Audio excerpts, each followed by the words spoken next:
नमस्कार दोस्तों, आज के इस वीडियो में आपको पीएनएल से रिलेटेड कुछ इंपॉर्टेंट टर्म्स आपको यहाँ पर सिखाने वाला हूँ। दोस्तों वीडियो को एंड तक देखिएगा। मेरा इंडस्ट्री में एक्सपीरियंस है 10 year plus, hospitality plus retail में 10 साल से भी ज्यादा काम कर चुका हूँ। दोस्तों केएफसी और मैकडोनल्ड जैसी रेस्टोरेंट में भी काम कर चुका हूँ, जहां पर हर 15 डेज में पीएनएल खुद से बनाई जाती थी स्टोर पर, और मंथ एंड में भी हम ही लोग बनाते थे। यानी कि दोस्तों हम लोगों का एक वास्ट एक्सपीरियंस वहां पर मिल जाता है पीएनएल बनाने का स्टोर पर।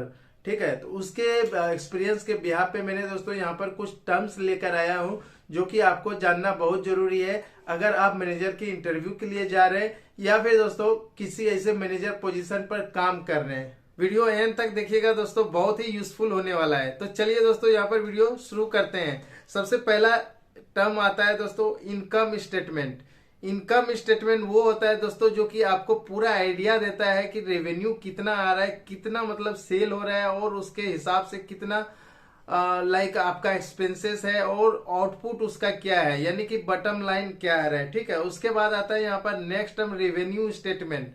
तो रेवेन्यू स्टेटमेंट बेसिकली होता है दोस्तों टॉप लाइंस, यानी कि दोस्तों नेट सेल्स क्या आप जनरेट कर रहे हैं अपनी बिजनेस से, उसे बोला जाता है रेवेन्यू स्टेटमेंट।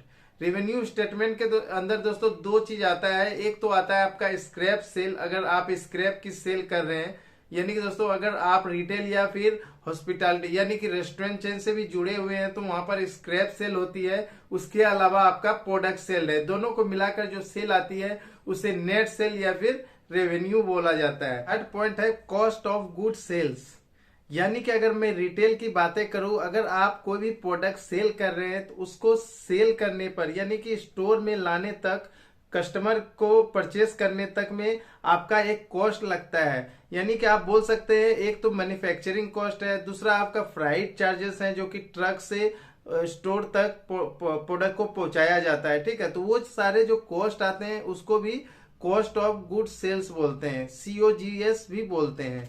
ठीक है, तो यहाँ पर जो नेक्स्ट टर्म है दोस्तों वो है मार्जिन। मार्जिन का मतलब होता है प्रॉफिट। अगर आप कोई भी प्रोडक्ट 20 रुपये में खरीद रहे हैं और उसको 30 रुपये में आप सेल कर रहे हैं तो आप बोल सकते हैं आपका जो वहां पर मार्जिन बन रहा है वो 10 रुपये का मार्जिन बन रहा है।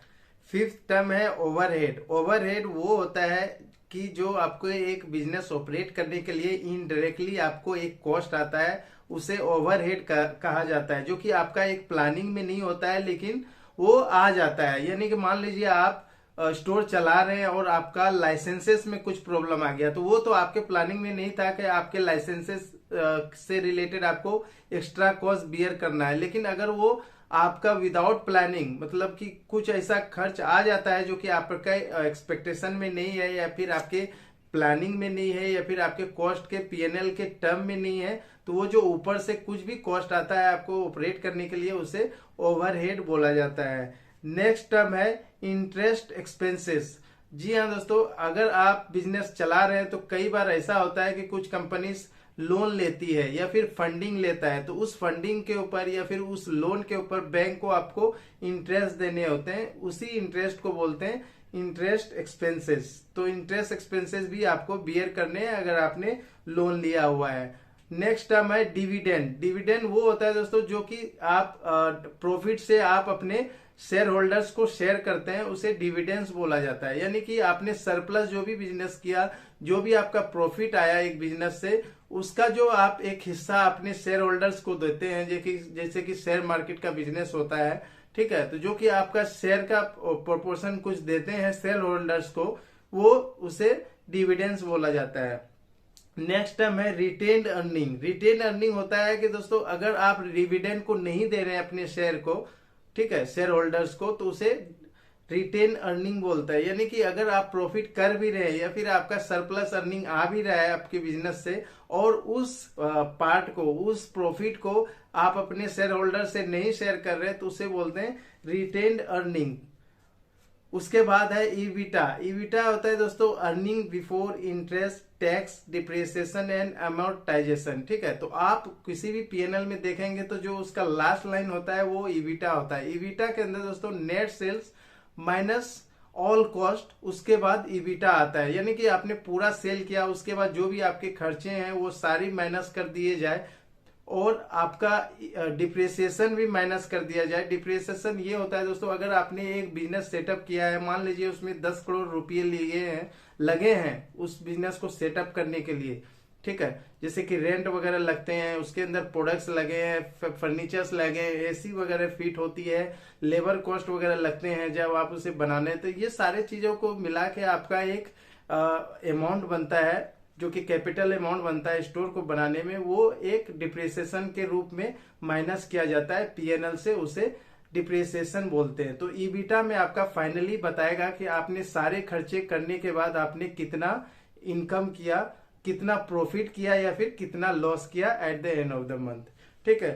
नेक्स्ट टर्म है यूटिलिटी कॉस्ट। यूटिलिटी कॉस्ट दोस्तों वो होता है जो कि आपका एनर्जी से रिलेटेड खर्च होता है, जैसे कि आपके डीजल की खर्चे हैं, बिजली के खर्चे हैं, वाटर बिल अगर आता है तो वाटर बिल के खर्चे होते हैं, ये सारे कॉस्ट जो होते हैं कंट्रोलेबल कॉस्ट होते हैं, इसे यूटिलिटी कॉस्ट के अंदर जोड़ा जाता है। अगर आप पीएनएल की बातें करें तो यूटिलिटी कॉस्ट आपके हाथ में होता है, वो आप कंट्रोल कर सकते हैं, जैसे कि एसी का यूज नहीं करना विंटर के समय, जो कि आपका यूटिलिटी कॉस्ट इजिली सेव कर देता है। नेक्स्ट टर्म है बॉटम लाइन। जी हाँ दोस्तों, पीएनएल के अंदर बॉटम लाइन और टॉप लाइन होता है। टॉप लाइन होता है दोस्तों आपका नेट सेल और बॉटम लाइन होता है आपका ईबिटा, यानी कि पीएनएल के अंदर सबसे नीचे जो मेंशन किया जाता है वो ईबिटा होता है और ऊपर होता है नेट सेल।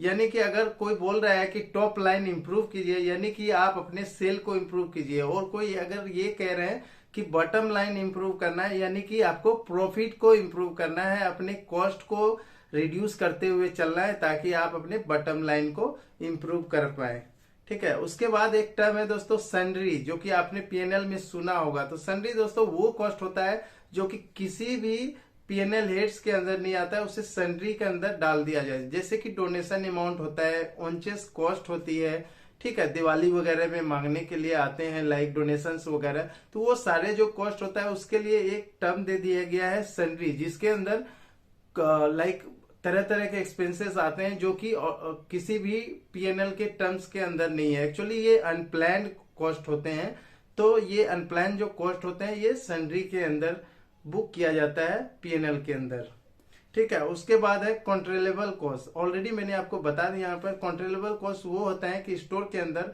जो भी एक्सपेंसेस आप कंट्रोल कर सकते हैं, जो भी मैनेजर्स के अंदर होता है, जो भी आपके हाथ में होता है, despite of maintaining the standard of the store, यानी कि आपको स्टैंडर्ड से वहां पर किसी भी तरह का छेड़छाड़ नहीं करना है। स्टैंडर्ड को मेंटेन करते हुए जो खर्चे आप बचा सकते हैं उसे कंट्रोलेबल कॉस्ट बोलते हैं। यानी कि ठंडी में अगर आप एसी का कम इस्तेमाल करते हैं, यानी कि मान लीजिए आपके पास 4 एसी हैं और अगर आप 2 से ऑपरेट कर रहे हैं तो भी आपको वहां पर स्टैंडर्ड में कोई इश्यू नहीं आती है, और आपके 2 एसी का जो बिजली की बिल होती है वो भी आप सेव कर सकते हैं। तो वहां पर आप अपने पीएनएल के बॉटम लाइन को इम्प्रूव कर सकते हैं, ठीक है। यहाँ पर नेक्स्ट टर्म आता है दोस्तों फ्राइट चार्जेस। फ्राइट चार्जेस वो होता है आप किसी भी गुड्स को या फिर किसी भी प्रोडक्ट को स्टोर तक लाते हैं तो उसमें एक कॉस्ट इन्वॉल्व होता है, जो कि ट्रक से लाते हैं या फिर किसी भी व्हीकल से ला रहे हैं, तो उसे फ्राइट चार्जेस बोलते हैं, जो कि आपके पीएनएल में फ्राइट चार्जेस के अगेंस्ट बुक की जाती है। Cost of getting the goods transferred from the manufacturing unit to the store, मतलब ये आपका फ्राइट चार्जेस के अंदर आता है। तो दोस्तों आशा करता हूँ आज के इस वीडियो से कुछ आप सीख पाए होंगे। वीडियो अच्छा लगा तो कृपया वीडियो को लाइक कीजिए, चैनल सब्सक्राइब नहीं किए तो कृपया चैनल को सब्सक्राइब कीजिए। फिर मिलेंगे दोस्तों अगले वीडियो के साथ, तब तक के लिए शुक्रिया।